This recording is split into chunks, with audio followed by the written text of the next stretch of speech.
Hello everybody, it's Hater and welcome back to another Destiny 2 build video. Last time we talked about a build for the Titan where they practically have double ability damage at all times. I'm talking 138% damage, constant sunspots, elemental wells, and constant healing. If you're interested in that, that'll be in the top right. But in today's video, we are going to be talking about another Solar 3.0 build. This time around, it's going to be the Hunter, since we already talked about one for my Warlock and the Titan. For this one, we're going to be breaking down young Ahamkara's spine and how Solar 3.0 Hunter has practically become a trip mine 3D printer. So if you're into that kind of thing and you want to see as many trip mines thrown on your screen as possible, then make sure that you support the channel by giving the video a like and subscribing so you'll never miss out on a new build video. Also, starting this week over at my Twitch, I'm going to be attempting my solo flawless for the new duality dungeon. Once I've got a good feel for it, I'm going to be making my trio of solo flawless builds, and we're going to throw it up over here on the YouTube. So if you want to come support me over at my Twitch, it'll be in the description. But enough of me hyping up the build, let's get into the video. And to start things off, the way that this build is going to work is we're using the young Ahamkara's spine so that its exotic perk Wish Dragon Teeth will increase trip mine duration and blast radius, but also give us trip mine grenade energy back whenever we deal damage with any other ability. This basically means any kind of damage source in our class that is not the trip mine itself. So this goes for our super, our melee, and even ignitions that we proc from Scorch. But something else that will also qualify for this is one of the aspects, Gunpowder Gamble. If you don't know how this works, it is one of the brand new Solar 3.0 aspects for the Hunter and allows you to charge up an improvised solar explosive whenever you defeat targets with abilities, solar debuffs, or solar weapons. In other words, after you get enough kills with everything that is listed, you get a new grenade ability, which is basically a bunch of trip mine grenades duct taped together that you can throw and shoot in the air. This in and of itself is separate from the trip mine grenade, even though it's just a bunch of them duct taped together. And then the icing on top is that it causes enemies to ignite whenever you hit them with it. So if you already didn't have your trip mine after using your other 3 resources that could give you it, you now have a 4th one that just passively builds up. To now reiterate how this build works, we have about 4 different resources that are going to give us trip mine grenades. Then our trip mines are going to be causing a lot of explosive damage that build up a bigger explosive with a bundle of trip mines. If that doesn't have you hooked on the build, then I don't know what will. But now that we understand how this build works, let's break down the aspects and fragments we'll be using in it. And to start off with the super, you can pretty much use any super that you have, but if you want to use something that is actually being talked about a lot now, Blade Barrage is doing a lot of damage. It's actually doing almost the most damage in the entire game when it comes to supers. If you haven't seen Fallout's video about him breaking down every super damage, then it is a good watch and will teach you a lot about the supers in the current state of the game. Moving on though, the dodge that I use though, I actually prefer using Acrobat's dodge, the brand new dodge that gives you Radiant whenever you use it. If you don't like utilizing this, I think Radiant is really good because it increases your weapon damage and everyone around you by 25%, but you still have the option of using Marksman's or Gambler's dodge if need be. Then for the melee, I like using Knife Trick because it applies Scorch. All of the other ones don't really apply Scorch at all, and this one does a great job at doing so. But again, to reiterate, it's down to you. Now, for the big boys, the aspects themselves, let's start off with the left one, Knock them down. This is going to further improve all of your supers while using it. For your golden gun, Deadshot is going to have an increased duration, Marksman is going to have increased damage resistance and duration, and this right here is the kicker why people are using Blade Barrage in the first place.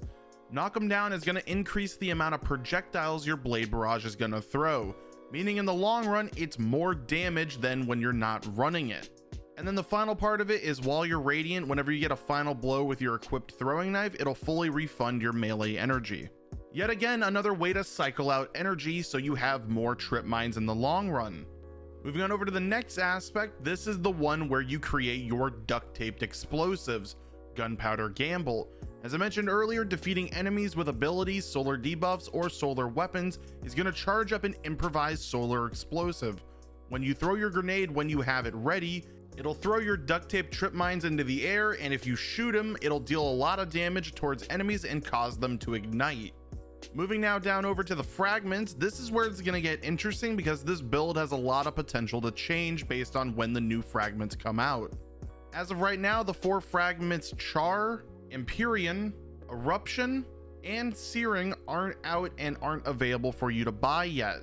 Later on though, down the line, I will update all 3 of my builds that I have out for Solar 3.0 so we can use them to the fullest extent. But starting off right now on the left, we'll be using Ember of Singeing so that our class ability is going to recharge faster when we scorch a target. Meaning every time we lay a burn from our knife trick, our trip mine, or our bundle of trip mines, it's going to give us more energy to our class ability and keep Radiance uptime much more consistently. Speaking of the Scorch debuff, the second aspect we'll be using is Ember of Ashes. You apply more Scorch stacks to targets in general. Pretty self-explanatory and helps build up towards getting those ignition procs. And then for the final fragment we'll be using, it is Ember of Solace. This is going to raise the benefits of Radiant and Restoration upwards to 15 seconds long when we receive them. Meaning every time that we have our class ability up or any Warlock or Titan buffs us, we'll be getting the most out of it. I just want to let you guys know you can change up anything in the fragments section, the ability section, or even the supers, depending on what you like in your build. This is just a template to help you guys make your own. But now that we've gone over the aspects and fragments, let's move on over to the armor and break down the mods we'll be using in this build. And ladies and gentlemen, the name of the game here is Elemental Wells.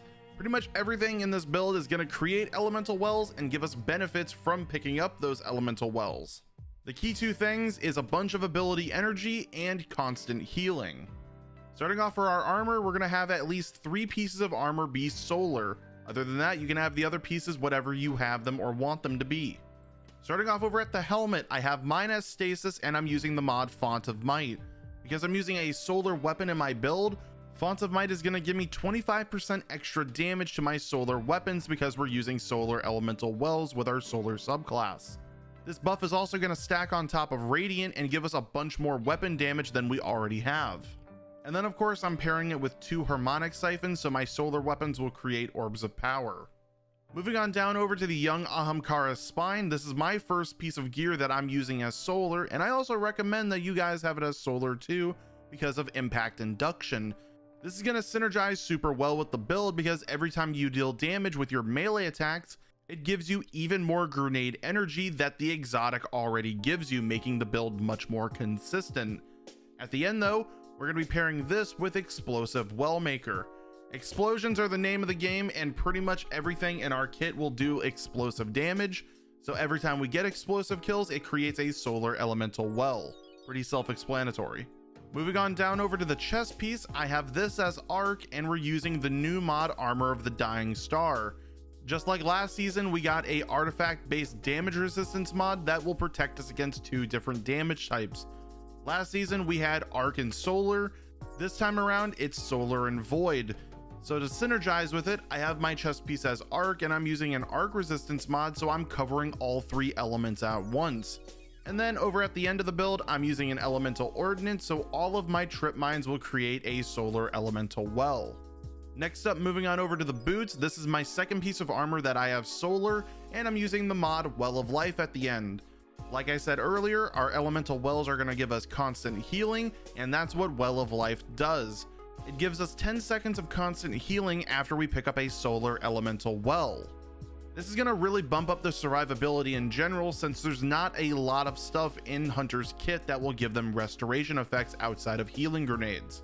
But next to it though, to pair with my harmonic siphon, I'm using a recuperation so that the orbs of power will give me health the moment I pick them up.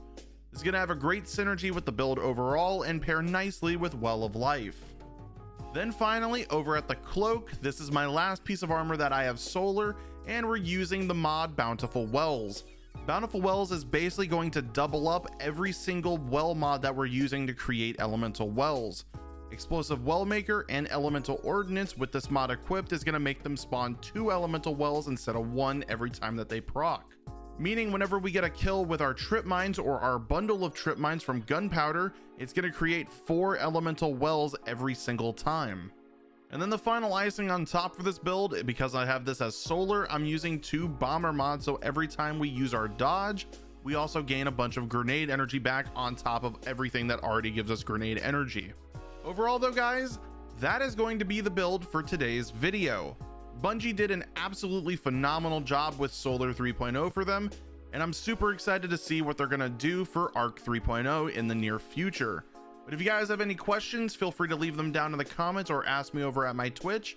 I hope you all enjoyed the video, and I'm gonna catch you in the next one. Bye bye.